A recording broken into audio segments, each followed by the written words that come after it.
So, Jesus Christ, I didn't want to make this video, but I feel like I need to because it eats away at me how like much this movie bothered me, and it's this movie with Denzel Washington called Highest to Lowest. It came out I think maybe this year or something, but like earlier this year, and it bothers me so much because it's so dog crap. I hated this film.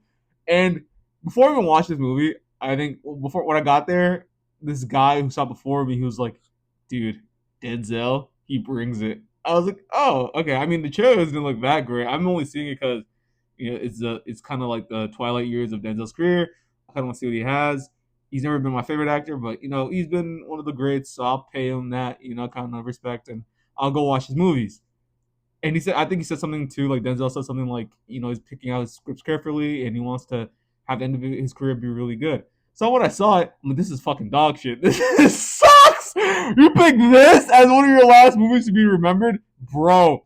Who the who the hell is your agent, bro? This script is trash. It's so garbage, dude. And it's one of those things where it's like I don't. I just had to blame it on like Spike Lee because he wrote and I guess directed it too. He adapted it from a Kurosawa film. I never saw it. I did read about it a bit, and it's one of those things where it's like first off, I never seen like Do the Right Thing or all the other like Spike Lee movies that are coveted, but I don't know. Either he just had a crazy fall off, or people are glazing his other films because there's no way that someone who's supposed to be this like like high up of a director or writer or whatever is making this film. It's so dog crap. And then my thing too is like I feel like there should be a certain level of like internal insight of knowing what level of good you are. It's fine to say that you're good, but you're not so good or great. And I say that because he put this with Kurosawa. Kurosawa is one of the greatest filmmakers of all time. He's inspired Scorsese. He's inspired. I'm sure he's inspired Tarantino. He's inspired so many people, people that we consider goats, to go on to create great, amazing films. So for you to adapt a film from his, and you're just not that good of a director, or you should know, you should have that insight. Because even to Do the Right Thing, even if it's a good movie, I'm sure it's not that great. Like, let's be honest. The point where you're gonna adapt a Kurosawa film, it's kind of disrespectful, and I get kind of because like why are you touching things that you shouldn't be touching? Why are you touching things that you don't have the talent, the skill, the intellect to not only make the film but also surround yourself with people that can help you make a great adaptation? And beyond any of that, in the film, I don't know how much of this highest to lowest is in the Kurosawa film, but one of the parts is that he's inspired in the film. Denzel has inspired a lot of young rappers to do things that are kind of like dangerous or risk taking. Particularly this young rapper who kind of did something very kind of he basically attacked him in a form. I just whatever, it doesn't matter. He kidnapped his son. He kidnapped his son and whatever. And he's like, you gotta do what you gotta do and whatever. I got that from like a lot of artists in your label or whatever, and like or he like pushed that culture basically in New York.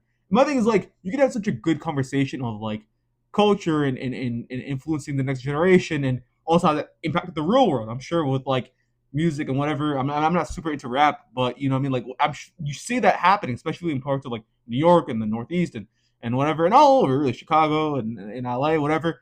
But in Atlanta, but you could just like talk about that's such a rich topic to talk about, and especially, to be honest, for like a black director or writer that like Spike Lee, I'm sure he feels that too as a filmmaker, how the violence is perpetuated in movies, particularly for like young brown and black men. And I'm like, talk about that. You could write that. You could really focus on that too. I'm sure maybe the Kurosawa film has some version of that, but you could really emphasize that in your film. It would be so potent and it's so real.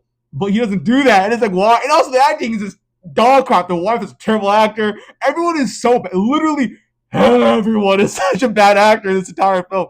Everyone is literally freaking garbage of an actor or actress.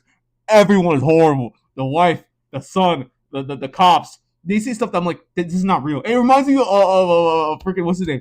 Shyamalan in his writing, in his movies. There's no way people like this talk about this in real life. And he's one of the. I have to say this. He's one of the few directors and writers, whatever, Shyamalan and Spike Lee, where it's like, literally, I could literally write a better script than you. That was the first thought I had. I was done watching like some of the new Shyamalan movies or some of the new like Spike Lee movies where it's like I can literally write and direct something better than both of you fucking dumbasses. There's no shot.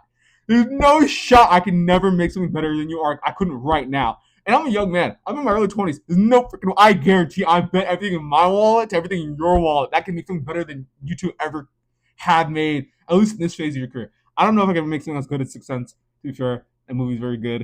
I'm not gonna lie, but like better than Science, and that's kind of an older movie. But I can never make something better than Science.